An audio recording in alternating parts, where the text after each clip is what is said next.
AFC North is always a race to the finish line. Just within the division, it's a gauntlet of a schedule. A year ago, it was the Ravens winning it all, a 12-5 season ending at the hands of Buffalo. That's who they opened the season with in 2025, by the way. Meanwhile, the Steelers still sorting through their quarterback conundrum. They'll face their former one in New Jersey as Justin Fields commands the Jets offense. The Bengals have to get out to a hot start, right? They're trying to avoid another playoff miss and a chance to start 2-0 for the first time since 2018. More on that in a minute. And how could we forget Cleveland with quarterback controversy of their own? So much to talk about when it comes to the AFC North. So let's do it with our good friends, our two-time Super Bowl champion in Bryant B-Mac McFadden, and our Super Bowl covering NFL reporter in Tyler Sullivan. Guys, certainly appreciate the time. Let's start our conversation, though, with the Ravens. We're just going to kind of bypass the regular season kind of here because it seems like no matter what with the Ravens, they always find their way to the postseason regardless of the schedule, but it's the playoffs, B-Mac, where things get a little bit interesting. So when you look at the 2025 schedule as a whole here for the Ravens, they get the bye week in week 7. They kind of get a little bit of a break there as they face teams that finished under 500 there after the bye. But it gets kind of tough there the first week of the season, B-Mac, or the first start to the season, I'll say. So how do you see the Ravens faring to get the season started? Once again, another successful year for the Ravens. I have them winning 12 ball games, but it's safe to say the hardest stretch for the Ravens is within the first 4 ball games. Traveling to Buffalo, Haley, Tyler, and then traveling to Kansas City. In both cases, I have the Ravens losing both of those ball games. Week 1 is like the week of unknowns. You're playing against a very, very highly talented team with a high-level quarterback on the road in Buffalo. I see that as a loss. Bouncing back on track against Cleveland, Detroit, and then traveling to Arrowhead Stadium, I see that as a loss as well. But when you look at the middle part of their schedule, when you look at games against Houston, Rams, Chicago, Miami, Minnesota, Cleveland, the Jets, Cincinnati, and in that first game against Pittsburgh, I see the Baltimore Ravens taking care of their business against those said teams. And then when you factor in what we usually see happen with this AFC rivalry with the Pittsburgh Steelers, regardless who the quarterback is for the Pittsburgh Steelers, they always find a way to split against the Baltimore Ravens. And that second game for Pittsburgh and Baltimore, that's the final week of the season. And if everything goes accordingly, Tyler, it's safe to say Baltimore may rest a lot of their key contributors for that ball game, which will make it an easier path for the Pittsburgh Steelers to win that ball game, to get that split that I mentioned earlier. And the same can be said for Cincinnati. So once again, another successful year. 12-5 is what they had a year ago, win-loss record. I see them doing the same thing for this upcoming season as well. Yeah, it's a good point, B-Mac. If you look at that Week 18 game against Pittsburgh, they could easily rest starters. I actually have them winning that game, but if you lose that game, then I'm right there with you in terms of the prediction. I have them actually at 13-4. I think this is going to be one of the best teams in the AFC yet again. You still have Lamar Jackson, Derrick Henry. You add DeAndre Hopkins to that offense, and we saw defensively last season, they turned a corner. They were abysmal to start the year, bottom of the league in most meaningful categories.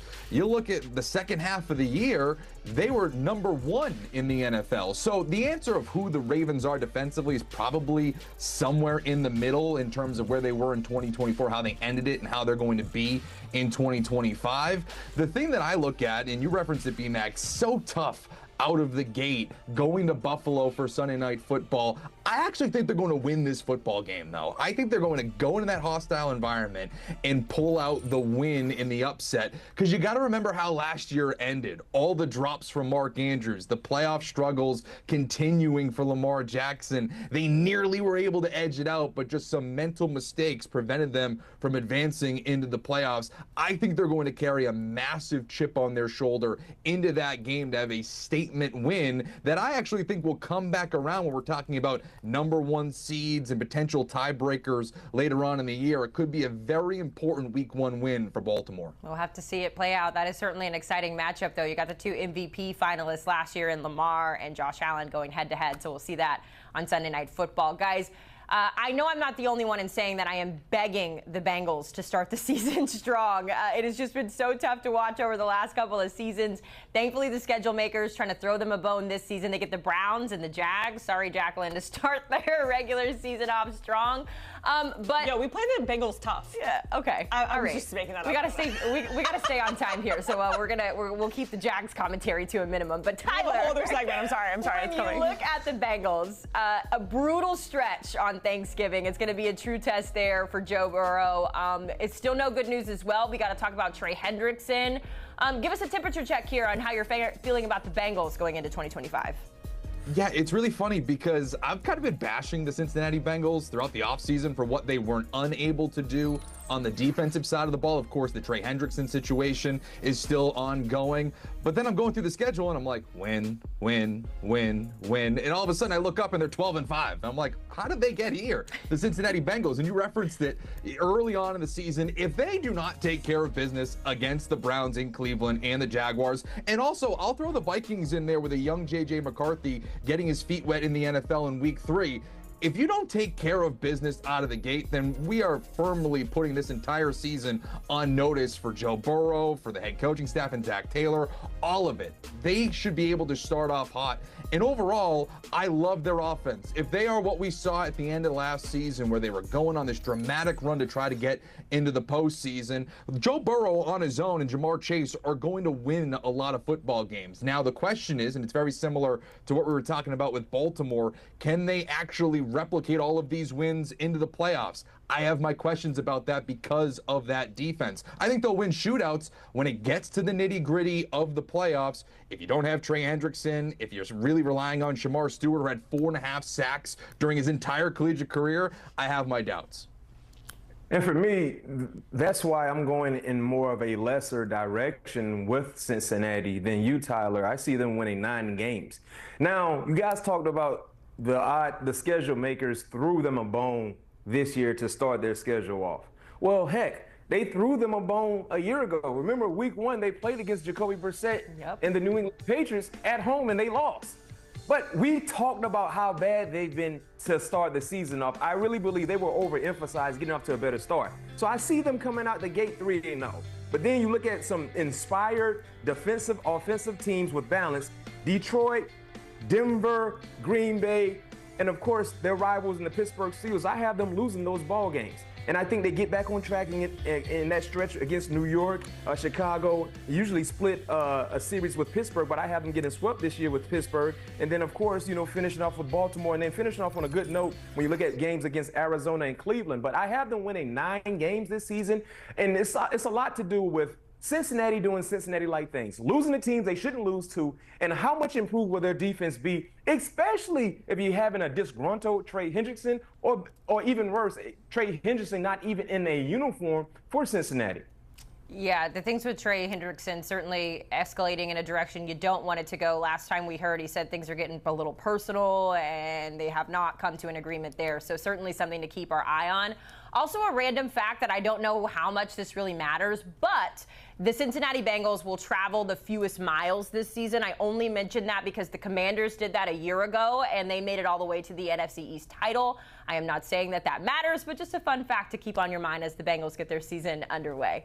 Let's talk about your Steelers, though, B-Mac, because as we know, they have never had a losing record under your head coach in Mike Tomlin. However, that quarterback question continues to loom, and it just seems like the longer the offseason goes with those question marks, it's kind of feeling a little bit, I'm not sure when it comes to Pittsburgh. They also will face 3 of the 8 teams that made it to the divisional round of the playoffs last year. B-Mac, are you nervous at all about this season, or are you trusting that your head coach will figure it out regardless? Well, I'm trusting in terms of regular season success. That's never been an issue for Mike Tomlin, regardless who's been at quarterback. And I kind of went through their schedule, Tyler, under the assumption that they may have Aaron Rodgers and they might not have Aaron Rodgers, because that's the reality of the situation. But I have Pittsburgh going 9-8, another winning season for Mike Tomlin. You look at how they start the season. I really love those 2 games. You travel to MetLife to play against the Jets, rookie head coach Aaron Glenn, and then you get Seattle at home with Sam Darnold under the helm for them at the quarterback position. So I love those matchups to start the season with or without Aaron Rodgers. And then, of course, you have Cleveland, Minnesota, Cincinnati, Green Bay, very, very intriguing game. Indianapolis, they should be able to take care of their business. And then it gets really, really dicey when we look at the final stretch. You have Chicago, Buffalo, Baltimore, Miami, Detroit, and then Baltimore again. I mean, that's a very, very difficult stretch to end the season. And we saw a similar like schedule with them in 2024 and how they ended the season as well. And they didn't handle that gauntlet as best as possible. So I think we see some of the same like errors on the football field for the Pittsburgh Steelers, but in all, I see them winning 9 games, losing 8.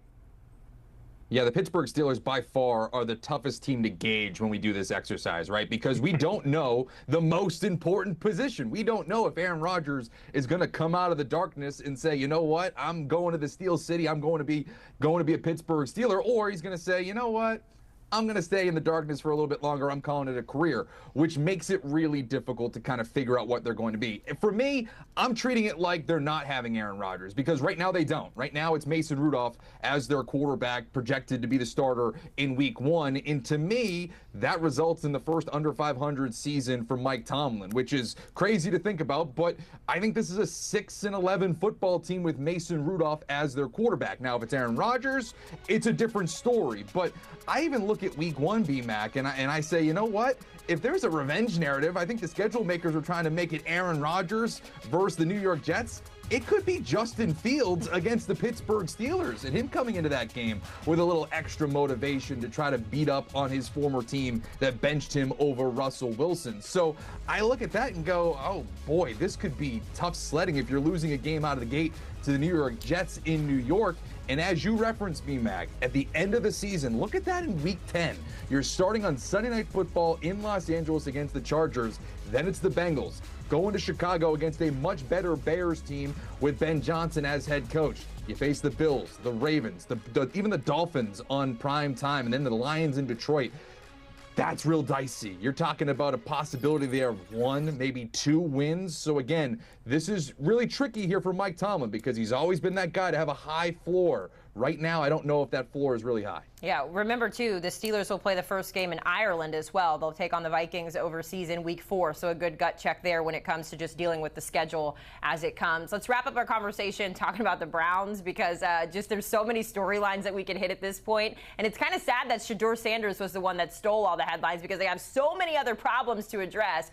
But you guys are both on the same page here. There's not going to be a lot of winning in Cleveland, B-Mac, when it comes to the Browns this season and their schedule. Yeah, it's going to be a Brown-like year for Cleveland. I think they're getting ready for 2026. You know, this is kind of like a rebuild, to say the least. They stockpile on draft picks as they look towards the future. And this